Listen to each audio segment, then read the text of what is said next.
Masih bersama saya Budiman Tanrujo di Satu Meja The Forum. Sebelum saya melanjutkan diskusi dengan Menteri Perhubungan Budi Karya Sumadi, kita coba dengar pantauan dari jurnalis Kompas TV Suherdi yang sekarang berada di Pelabuhan Merak. Herdi, jadi gimana posisi dan situasi di Pelabuhan Merak sekarang?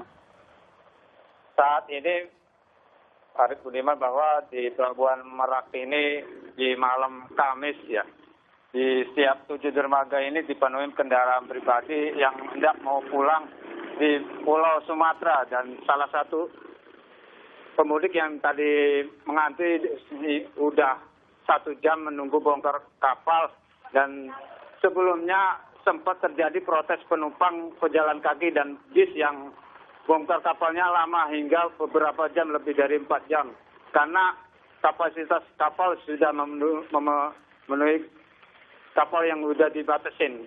Jadi tahun ini pihak pengelola di Pelabuhan Merak dibatasin dengan kapal yang 5.000 GT itu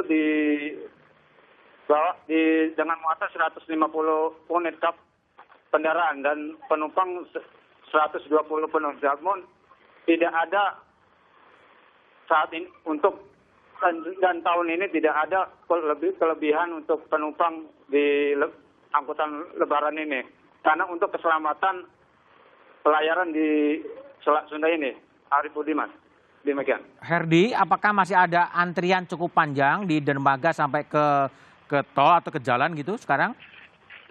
Saat ini kondisinya di luar pelabuhan sudah landai, tidak ada antrian panjang sampai hingga jalan tol karena sudah terurai dari sejak sore tadi, dan mungkin volume kendaraan belum kurang. Namun saat malam nanti biasanya volume kendaraan pribadi meningkat hingga pagi hari, dan prediksi puncak sih Pelabuhan Merak ini nanti malam Jumat dan malam Sabtu, karena usai diberi ringan dengan liburnya karyawan dan SN gitu. Arif Budiman. Adakah kejadian menonjol seperti protes-protes soal tarif feri ke Bakauni, Merak Bakauni?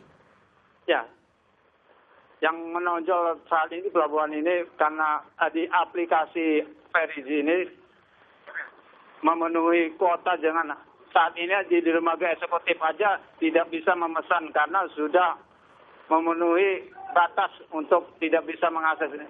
Namun ini sarankan pemudik sudah jauh-jauh hari sudah harus memesan tiket online. Karena untuk mengantri di Pelabuhan Merak.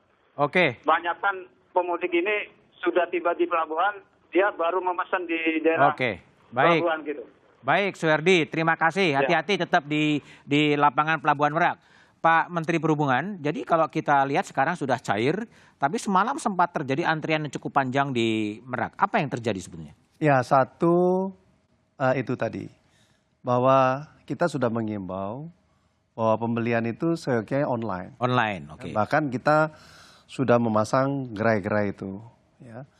Dan yang terjadi adalah, seperti yang disampaikan oleh Arif Budiman tadi, mereka mau go show gitu. Go show, oke. Go show itu mengakibatkan mereka tidak dapat seperti yang tadi. Nah, oleh karenanya saya menghimbau lakukanlah pembelian online, dan berkaitan dengan kapasitas sejak tadi pagi dari kemarin kita sudah rapatkan kapasitasnya, kita tambah. Sudah ditambah ya? Kita tambah, ada Pelabuhan Indah Kiat itu bisa untuk 2 kapal, bahkan untuk truk itu akan kita masukkan ke Bojonegoro. Oke. Harapannya supaya truk itu tidak menginterupsi untuk diokupasi kendaraan pribadi. Jadi kita pindahkan di sana. Oke, jadi truk-truk itu diharapkan masuk lewat Bojonegoro, lalu pelabuhan tambahnya adalah Pelabuhan Indah Kiat. Ya, jadi ada 2 pelabuhan, Indah Kiat yang minimal 2 kapal, dan kalau Bojonegoro 2 kapal juga, tapi kapalnya kapal besar. Hingga truk-truk yang tadinya masuk kepada di Merak itu kita pindahkan.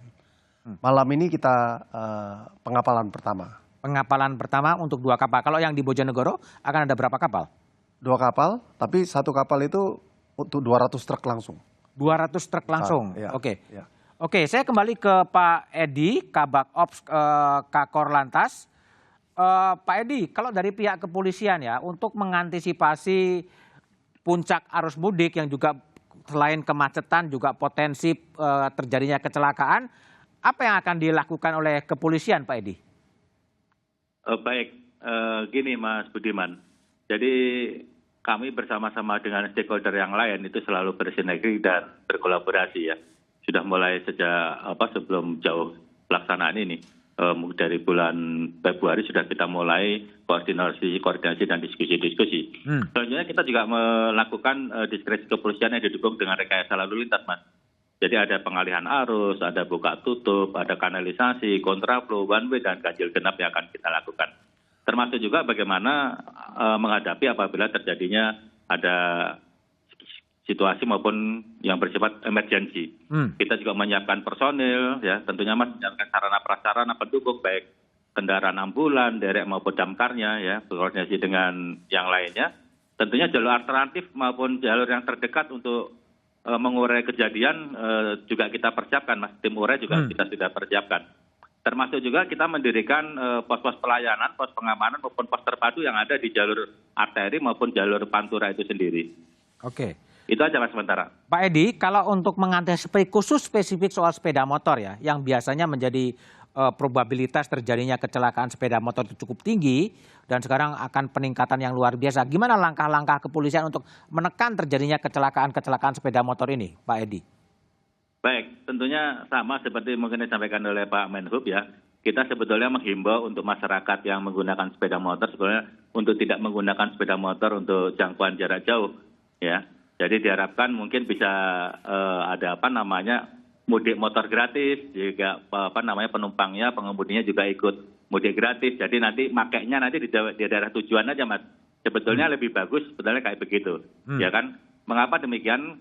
Karena nanti pada saat titik nanti lelahnya, apabila nanti pengemudi sepeda motor itu tidak melakukan istirahat yang cukup, itu sangat membahayakan. Itu yang harus kita antisipasi, Mas. Terus himbauan terus kita sampaikan, Mas, kepada masyarakat, termasuk juga kita mendirikan pos-pos pelayanan, Mas, yang ada di sepanjang jalur Pantura dan Pantai Selatan yang digunakan untuk kendaraan roda 2. Jalur alternatif juga kita siapkan apabila memang jalur utamanya sudah mengalami kepadatan maupun penuh. Ini juga semuanya kita persiapkan, Mas, agar masyarakat yang terpaksa juga menggunakan mudik dengan roda 2 ya nanti juga aman dan selamat sampai dengan tempat tujuan. Apakah ada pengawalan khusus, Pak Edi, untuk kelompok-kelompok pemudik dengan sepeda motor agar mereka tiap 4 jam berhenti untuk menekan terjadinya kecelakaan begitu? Baik, jadi dalam himbauan kita memang sudah ada, Mas. Dalam himbauan kita sudah ada, makanya kita dirikan pos-pos pengamanan, pos pelayanan, pos terpadu itu secara sudah kita hitung, Mas. Termasuk juga mungkin tempat-tempat peristirahatan. Di mana kalau kita hitung seandainya berangkat dari Banten sampai dengan di wilayah Metro Jaya, di Metro Jaya nanti ada beberapa titik lokasi tempat istirahat. Ini terus, Mas, sampai dengan nanti Jawa Barat sampai dengan Jawa Timur, Jawa Tengah. Ini semuanya kita sediakan untuk masyarakat, termasuk kita juga dari Kementerian Perhubungan juga ada, Mas, di titik-titik tertentu juga itu sangat membantu bagi pemudik yang menggunakan roda 2 untuk beristirahat. Pak Edi, Kabaop, jadi ada informasi terbaru ya, ada pemudik tidak bisa masuk ke tol Cikampek lagi posisi sekarang gitu atau gimana? Saya belum mendengar itu ya, Mas ya. Untuk sementara kita masih masih menormalkan situasi untuk arusnya ya. Oke. Belum ada kegiatan untuk ganjil genap ya. Jadi ganjil genap dan one way itu akan dilaksanakan pada besok pukul 17.00, demikian. Jadi sekarang dalam laporan terkini yang ada di Kompas TV, itu dikeluarkan dari tol ya untuk masuk jalur arteri ya ini ya? Itu yang terjadi sekarang? Mas, belum ada ini, Mas. Belum ada pelaporan ke saya itu, Mas. Ya sekarang laporan dari terkini dari lapangan, apakah memang ada kepadatan di tol Cikampek, ya, Cipali, sehingga mereka sekarang digeser untuk masuk ke jalur arteri ya, Pak? Ya coba nanti kami cek dulu, Mas, ke anggota yang ada di lapangan. Iya. Kalau melihat jumlah pemudik yang sekarang bakal begitu tinggi, apakah trauma orang ketika Brexit tahun 2016 itu bisa diantisipasi gitu Pak Edi? Baik, kita sudah mempersiapkan Mas skema rekayasa lalu lintasnya yang sudah kita buat, ya kan, termasuk juga penjadwalan one way dan ganjil genap itu salah satu upaya untuk tidak lagi terjadi di Brexit. Kalaupun itu nanti dengan harapan, kita tidak mengharapkan itu terjadi Mas, tapi kalaupun ada kita sudah punya skemanya. Bagaimana kalau dulu tidak ada exit yang terdekat, sekarang sudah ada exit yang terdekat untuk kita keluarkan di arteri. Mengapa kita keluarkan di arteri? Karena kalau dia sudah masuk ke arteri Mas, itu akan lebih banyak jalur-jalur alternatif untuk dilakukan kegiatan-kegiatan evakuasinya. Oke, kita coba lihat ya laporan dari Triksi di Cikampek. Apa yang terjadi sekarang situasi lalu lintas di Cikampek, Triksi, bisa dilaporkan?